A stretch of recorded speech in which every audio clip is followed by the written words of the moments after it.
கலை sir, தேர்தலில் பிரச்சாரங்களினுடைய பங்கு எத்தகையதாக நம்ம பார்க்கணும்? குறிப்பாக நாடாளுமன்ற தேர்தல் மாதிரியான அவர் சொன்னார் இல்லையா, கிட்டத்தட்ட 95 கோடிக்கும் அதிகமான வாக்காளர்களை கவரக்கூடிய அளவுக்கு மிகப்பெரிய அளவில் நடக்கக்கூடியது. இங்கே பிரச்சாரங்களினுடைய பங்கு எத்தகையது? பிரச்சாரம் என்ன செய்யணும்னா, எனக்கு வாய்ஸ் இது ஒரு நான் பார்க்க சொல்றேன் சார். அதாவது குரலார் சொன்ன மாதிரி எப்படி பிரச்சாரம் அதிமுகவுடைய பிரச்சாரம் சிறந்த உதாரணம். எடப்பாடி நடத்திய பிரச்சாரம். மைக் கொஞ்சம் பக்கத்துல வச்சு பேசுங்க சார். ஓகேயா? சொல்லுங்க சார். எடப்பாடி அவர்கள் பண்ண பிரச்சாரம் ரொம்ப முக்கியமானது. அதுதான் சரியான வழியில போனது. என்ன செஞ்சோம் நாங்க 4.5 ஆண்டுகள்ல, இல்லாட்டி அதுக்கு முன்னாடி மொத்தமா 10 ஆண்டுகள்ல அதிமுக ஆட்சியில என்னென்ன செஞ்சோம் சாதனைகள், அதை விளக்குனாரு. எந்தெந்த இடத்துல இந்த அரசு தோல்வி அடைகிறது 3 ஆண்டுகள்ல, கடந்த 3 ஆண்டுகள்ல இந்த அரசு எந்தெந்த வகையில தோல்வி அடைந்தது, நாங்க கொண்டு வந்த திட்டங்கள் எல்லாம் இவங்க எப்படி முடக்குனாங்க என்பதை போன்ற மக்கள் பிரச்சனைகளை முன்வைத்துதான் அவர் பிரச்சாரம் செஞ்சாரு. மத ஜாதி ரீதியான பிரச்சாரம் அதுல கொஞ்சம் கூட துளி கூட இல்லை. ஆனா இப்ப இவங்க நடத்துற பிரச்சாரம் அகில இந்திய அளவுல இந்தி கூட்டணி ஆகட்டும், பாஜக என்டிஏ கூட்டணி ஆகட்டும், இவங்களுடைய பிரச்சாரம் முழுக்க முழுக்க மத ரீதியான பிரச்சாரமாக இருக்கிறது, ஜாதி ரீதியான பிரச்சாரமாக இருக்கிறது. அவங்க என்ன சொல்றாங்க, caste census, socio economic caste census நடத்துவாங்க. காஸ்ட் சென்சஸ் நடத்துறேன்னு சொன்னா பரவாயில்ல, சோசியோ எக்கனாமிக் காஸ்ட் சென்சஸ். அதான் இடஒதுக்கீட்டுக்காக நீங்க சோசியோ எஜுகேஷனல் சென்சஸ் தான் நடத்தணும். அதுதான் இடஒதுக்கீட்டுக்கான வாய்ப்புள்ள, நம்ம கான்ஸ்டிடியூஷன் படி இடஒதுக்கீடு என்பது கல்வி மற்றும் வாழ்வாதாரத்துல பின்தங்கி இருப்பவங்களுக்கு தான் தர முடியும்.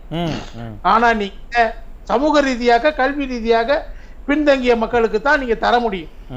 நீங்க என்ன சொல்றீங்க, நாங்க சென்சஸ் எடுத்த பிறகு இந்த ரிசர்வேஷன் கோட்டாவை மாத்தி அமைப்போங்கிறீங்க. அப்படின்னா நீங்க என்ன பண்ணணும், காஸ்ட் சென்சஸ் மட்டும் தான் எடுக்கணும். ஏன் நீங்க எக்கனாமிக் சென்சஸ் சேர்த்து எடுக்கிறீங்க? அங்கதான் பிரச்சனை. நீங்க என்ன சொல்றீங்க, நீங்க ரீடிஸ்ட்ரிபியூஷன் ஆஃப் வெல்த்ங்கிறீங்க.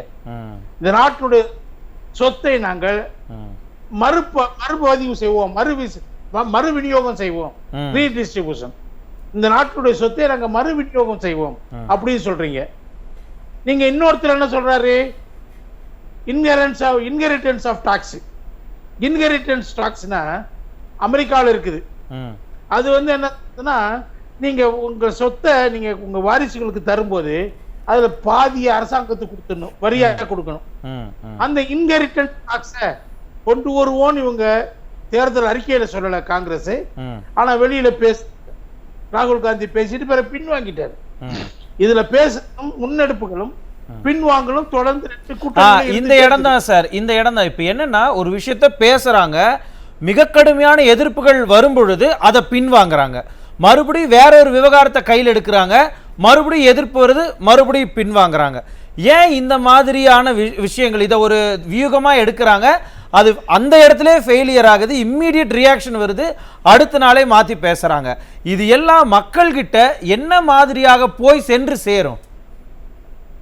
எங்க ரீடிஸ்ட்ரிபியூஷன் ஆஃப் வெல்த், சொத்தை, இந்த நாட்டுடைய சொத்தை மறுபகிர்வு செய்வது என்பது நீங்க ஆட்சியில இருந்த 55 ஆண்டுகள்ல ஏன் செய்யல காங்கிரஸ் கட்சி? காங்கிரஸ் கட்சியினுடைய 55 ஆண்டுகள் ஆட்சியினுடைய முடிவுல ஒரு எக்கனாமிக் சர்வே வந்துச்சு. அது என்ன சொல்லுச்சுன்னா, நாட்டுடைய 1% கையில இந்த நாட்டினுடைய 40% சொத்து இருக்குது. இந்த நாட்டினுடைய 50% மக்களுக்கு வெறும் 3% தான் சொத்து, இந்த நாட்டினுடைய சொத்துல பங்கு இருக்குது. அப்படின்னா ஏன் அந்த நிலைமை உங்க ஆட்சியில ஏற்பட்டுச்சு? அப்பெல்லாம் அதை பத்தி நீங்க இப்ப ஆட்சியை இழந்து தெருவுல ஓரத்துல நிறுத்தப்பட்ட பிறகு இப்ப இதெல்லாம் பற்றி பேசுறீங்க. இன்னொன்னு என்ன சொல்றேன்னா, இல்ல சார், இன்னும் ரிசல்ட்டே வரல, அதுக்குள்ள நீங்க ஒரு முடிவை சொல்றீங்களே. முடிவை சொல்லலங்க, இப்போதைக்கு ஓரம் கட்டப்பட்ட இந்த கடந்த தேர்தல் போட்டாங்க இல்லையா, இப்ப எதிர்கட்சி ஆகி ஓரம் கட்ட பிறகு நீங்க இப்ப இதெல்லாம் பேசுறீங்க. இந்த விஷயத்தெல்லாம் நீங்க ஆட்சி செய்யல, எதை செய்யலையும் சொல்றீங்க. நீங்க இப்ப உதாரணமா காங்கிரஸ் தேர்தல் இருக்கீங்க, இஸ்லாமியர்களுக்கு நாங்க பேக்வர்ட் கிளாஸ் இஸ்லாமியர்கள் சொல்றாங்க, நாங்க இடஒதுக்கீடு தருவோம் சொல்றாங்க. இடஒதுக்கீடு இஸ்லாமியர்களுக்கு மத ரீதியா தரலாமா இல்லையாங்கிற பிரச்சனை பல மாநில நீதிமன்றங்களால் ரத்து செய்யப்பட்டு அது இப்ப மத்திய இது உச்ச நீதிமன்றத்தினுடைய தீர்ப்புக்கு நிலுவையில் இருக்குது. அப்படி இருக்க பத்தி நீங்க ஏன் பேசணும்? தேர்தல் அறிக்கையில சிறுபான்மையினர் வாக்கு வங்கியை குறி வச்சு நீங்க பல வேலைகளை செய்யறீங்க. ஆனா நீங்க ஆட்சியில் இருந்தப்ப என்ன சொல்லுது சச்சார் கமிட்டி? காங்கிரஸ் ஆட்சியில சிறுபான்மையினரை படு கேவலமாக நடத்தியது காங்கிரஸ் ஆட்சி. அவர்களை அதல பாதாளத்திற்கு அவர்களுடைய பொருளாதார நிலைமையை சமூக நிலைமையை கொண்டு புரியுது கலைசர். ஆனா இந்த இடத்துல என்னன்னா இப்ப இவங்க பாஜகவும் சிறுபான்மையினருடைய வாக்குகளை அவங்க பெரும்பான்மையினருடைய வாக்குகள் வேணும் அப்படின்னு சொல்லி சிறுபான்மையினர் டார்கெட் பண்ணி பேசுறாங்க. இந்த பக்கம் சிறுபான்மையினருடைய வாக்குகளை வாங்கிடணும்னு இவங்களும் பேசிக்கிட்டு இருக்காங்க. ஆக மொத்தத்துல இந்த நாடாளுமன்ற தேர்தலில் சிறுபான்மையினருடைய வாக்குகள் மிகப்பெரிய ரோல் பிளே பண்ண போகுதா? இல்ல சிறுபான்மையினர் வாக்குகள் மட்டும் கிடையாது. இந்த இந்தியா சிறுபான்மையினர் வாக்குகளை குறிவைப்பதனால அதற்கு நேரான நிலையை பாஜக எடுக்குது. அவங்க திடீர்னு என்ன செய்யறாங்க? வளர்ச்சியை பற்றி பேசவே இல்லை. அவங்க என்ன சொல்லி தங்களுடைய 2 தாரக மந்திரங்களாக ஏற்கனவே சொல்லியிருக்காங்க. வளர்ச்சி மற்றும் இந்துத்துவம் சொல்லியிருக்காங்க. வளர்ச்சி என்பது எடுபடாத போது, அவங்களுக்கு எதிரான அதிருப்தி வளரும் போது, வாக்கு எண்ணிக்கை பதிவு குறையும் போது, பதிவாகும் வாக்கு எண்ணிக்கை பல கட்டங்களிலும் குறைந்து கொண்டே போகும்போது அவர்களுக்கு எதிராக வாக்கு எண்ணிக்கை குறைவது என்பது ஆன்டி எஸ்டாப்ளிஷ்மெண்ட் இருக்கக்கூடிய ஆட்சிக்கு எதிரான மனநிலைன்னு பொதுவான ஒரு கருத்து நிலவுவதால பயந்து போன பாஜக இந்துத்துவா கையில் எடுக்கிறாங்க. என்ன பேசுற? உங்களுடைய சொத்துக்களை எல்லாம் இஸ்லாமியருக்கு கொடுத்துருவாங்க. நீங்க 2 எரும மாடு இருந்தா 1 மாடை பத்திட்டு போயிடுவாங்க. நீங்க நீங்க என்னாச்சு? வாய்ஸ் வருதா? தெரியுது சார், கேக்குது. சொல்லுங்க சொல்லுங்க. நீங்க அடிபட்டு போச்சு. சொல்லுங்க, வந்துடுறேன். நீங்க உங்க மக்கள் தாலிய அறுத்து இஸ்லாமியர்களுக்கு கொடுத்துருவாங்க. அதுல இருக்க தங்கத்தை இஸ்லாமியர்களுக்கு கொடுத்துருவாங்க. இந்த அளவுக்கு ஒரு பிரதமர், நாட்டினுடைய பிரதமர் தன்னுடைய தரத்தை விட்டு பல மடங்கு கீழிறங்கி பேசுனது என்பது பொதுவா ஏற்றுக்கொள்ள முடியாத ஒன்றுதான். அந்த மாதிரி புரியுது கலைசர். இந்த இடத்துல ஒரே ஒரு கொஸ்டின் மட்டும் என்னன்னா, இப்ப நீங்க சொன்னீங்க இல்லையா, இந்த மாதிரியான பிரச்சாரங்கள் எல்லாமே வட இந்திய தேர்தல் நடக்கிற போதுதான் அங்கதான் இது எல்லாமே வருது.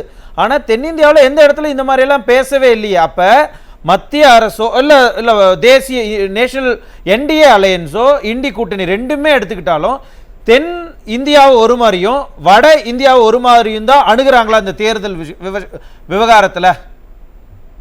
நிச்சயமா அப்படிதான். உதாரணமா நீங்க என்ன சொன்ன, பாஜக மட்டும் இல்லங்க, மத ரீதியான பிரச்சாரங்களை பாஜகவும் இந்தியா கூட்டணி 2 பேருமே தான் எடுக்கிறாங்க. நீங்க எடுத்துக்கிட்டா, நீங்க ஒரு சின்ன உதாரணம் சொல்றேன். வயநாடுல சிறுபான்மையினர் அதிகமா இருக்கிறதுனால அவங்க வாக்கு குறிவைத்து அவங்களுக்கு எதிராக கம்யூனிஸ்ட் கட்சியினுடைய வேட்பாளர் நிக்கிறாரு. ஆனா ராகுல் காந்தி சொல்றாருன்னா, இங்க பாஜகவினுடைய பிடி மார்க்சிஸ்ட் கம்யூனிஸ்ட் கட்சின்னு சொல்றாரு. பாஜக தமிழ்நாட்டுல என்ன காங்கிரஸ் சொல்லிட்டு இருக்கு? பாஜகவோட அதிமுக நல்ல உறவு இருக்குன்னு சொல்றாங்க. அதே காங்கிரஸ் கட்சி கேரளால என்ன சொல்றாங்க? சிறுபான்மை வாக்குகளை ஒரு தொகுதியில ராகுல் காந்திக்காக கவர்வதற்காக என்ன சொல்றாங்க? கேரளாவுல மார்க்சிஸ்ட் கம்யூனிஸ்ட் கட்சிக்கும் பாஜகவுக்கும் கள்ள உறவு இருக்குது. தவறு ஊழலில் மாட்டிக்கொண்ட மற்ற 2 மாநில முதல்வர்களை கைது செய்த பாஜக இங்க மார்க்சிஸ்ட் கம்யூனிஸ்ட் கட்சி முதல்வர் கேரளாவுல பினராயி விஜயன் ஏன் கைது செய்யல? ஏன்னா அண்டர்ஸ்டாண்டிங் இருக்குன்னு சொல்றாங்க. இன்னொரு பக்கம் இது சிறுபான்மையினர் வாக்குகளை கவர்வதற்காக காங்கிரஸ் ஒரு மாநிலத்தில் எடுக்கக்கூடிய வியூகம். அடுத்து என்ன பண்றாங்க? தெலுங்கானால முதல்வர் ரேவந்த் ரெட்டி என்ன சொல்றாரு? சனாதனத்தை ஒழிப்போம் என்று பேசிய இது உதயநிதி ஸ்டாலினை கண்டிக்க மட்டுமில்ல, அவரை தண்டிக்க வேணும். அது எதுக்காக சொல்றாரு? அங்க வரக்கூடிய தேர்தல்ல இந்துக்களுடைய வாக்குகளை கவர்வதற்காக அந்த கோஷத்தை வைக்கிறாரு. அப்ப காங்கிரஸ் என்பது இந்துக்களை தாஜா பண்ண விரும்புது, இஸ்லாமியர்களை தாஜா பண்ண. அதே சமயத்துல கூட்டணியில் இருக்கக்கூடிய கட்சிகளுக்குள்ளேயே பெரிய முரணையும் இருக்கு, அதையும் அவங்க சமாளிக்க வேண்டி இருக்கு. இந்த பக்கம் பாஜக பல்வேறு எதிர்ப்புகளையும் வச்சுக்கிட்டு இருக்காங்க. கலை சார், ரொம்ப சுருக்கமாக சொல்லுங்க, இந்த பிரச்சாரங்கள் எல்லாம் என்ன தாக்கத்தை ஏற்படுத்தும் சார் இந்த எலெக்ஷன்ல? இப்ப நீங்க போன இதுல எல்லா லிஸ்ட் போட்டீங்களா, இப்படி ஒரு பிரச்சாரம் பண்றாங்க, இவங்க இப்படி ஒரு பிரச்சாரம் பண்றாங்க, என்ன தாக்கம் இருக்கும்? எதிர்மறை தாக்கங்களை தான் உருவாக்கும். இப்ப 5ஆம் கட்ட தேர்தல் முடிகிற நேரத்துல அடுத்த கட்ட தேர்தலில் மேற்கு வங்கம், உத்தரப்பிரதேசம் போன்ற, பீகார் போன்ற மாநிலங்கள் அதிகமான தொகுதிகளுக்கு தேர்தல் வருது. அங்கே இஸ்லாமியர்கள் அதிகமா இருக்கிறாங்க. பிரதமர் உடனே 2வது பல்ட்டி அடிக்கிறாரு. முதல்ல ஒரு பல்ட்டி அடிச்சு வளர்ச்சி திட்டங்களை பற்றி பேசாம 2 கட்ட தேர்தல் முடிஞ்ச உடனே, வாக்குப்பதிவு குறைவான உடனே அவர் இஸ்லாமியா போபியான்னு சொல்லக்கூடிய இஸ்லாமியர்களுக்கு எதிரான வெறுப்பு பேச்சை கட்டவிழ்த்து விட்டார். பிறகு இப்ப என்ன பண்றாருன்னா, இஸ்லாமியர்கள் அதிகமா இருக்கக்கூடிய மாநிலங்கள்ல தேர்தல் வரக்கூடிய நேரத்துல இஸ்லாமியர்களுக்கு எதிராக நான் பேசல, நான் அதிக குழந்தைகள் பெற்றுக்கொண்டவர்கள் என்று சொன்னது இஸ்லாமியர்களை மட்டுமல்ல இந்துக்களையும் சேர்த்துதான் நான் சொன்னேன், எனக்கு எந்த பாகுபாடும் கிடையாது அப்படின்னு இஸ்லாமியர்களை தாக்கா பண்ணக்கூடிய வேலையில இப்ப இறங்கிட்டாரு. ஆனா ஊடுருவல்காரர்கள் சொன்னார், அது யாருன்னு சொல்ற, யார சொன்னாரு? அது இந்துக்கள் தான் சொன்னாரா? ஒரு அறிக்கையை விட்டாங்கல்ல, ஒரு ஆய்வறிக்கையை விட்டாங்க பிரதமர் ஆய்வு குழு ஒண்ணு. அந்த ஆய்வறிக்கையில இஸ்லாமியர்கள் 43% இந்தியாவுல தங்களுடைய ஜனத்தொகையை பெருக்கி இருக்கிறார்கள் சொல்லி உண்மைக்கு முற்றிலும் மாறான ஒரு செய்தியை வெளியிட்டாங்க. இந்துக்கள் 8.6% குறைஞ்சிட்டாங்கன்னு சொல்லி. இது மிக மிக தவறான, அது உண்மைக்கு அரசாங்கத்தை கொடுத்த கணிப்புகளுக்கெல்லாம் மாறாக இருக்கக்கூடிய ஒரு கணக்கு. அவங்களே இப்ப அதை பேசுறத அவங்க நிறுத்திட்டாங்க. என்ன சொல்றாருன்னா, காங்கிரஸ்காரங்க இப்ப பொறாமப்படுறாங்க. என்னடா நம்ம இஸ்லாமியர்களை ஆதரிச்சு பேசிட்டு இருந்தா நமக்கு போட்டியா முதல்வர் பிரதமர் இறங்கிட்டாரு, நம்ம இப்ப என்ன நம்ம வேணா இந்துக்களை பேசிடலாமான்னு பாக்குறாங்க. அவங்க இந்துக்கள் ஆதரவா பேசிடலாமா? ராமர் கோவிலை இடிப்பாங்கன்னு சொல்றாருங்க. அது எப்படிங்க அதெல்லாம் சாத்தியமான விஷயமா? அப்படி அவங்க அந்த ராமர் கோவில் கட்டினதை காங்கிரஸ் கட்சி ஏத்துக்கிருச்சு, பல கட்சி ஏத்துக்கிட்டாங்க இந்தியா கூட்டணி இருக்கிறவங்க. அவங்க எப்படி அதை போய் இடிப்பாங்கன்னு சொல்றாரு? அதெல்லாம் மிரட்டார் ஒரு பக்கம். இன்னொரு பக்கம் இஸ்லாமியர்கள் என்னுடைய நண்பர்கள், நாங்க எங்க பக்கத்து வீட்டுல எல்லாரும் இஸ்லாமியர்கள் தான் இருந்தாங்க, நான் அவங்களோட ஒன்றாக இருந்தேன், பக்ரீத் ஒன்றாக கொண்டாடினோம், ஒன்றாக குழாவினோம், அப்படிதான் திடீர்னு பேசுறாரு.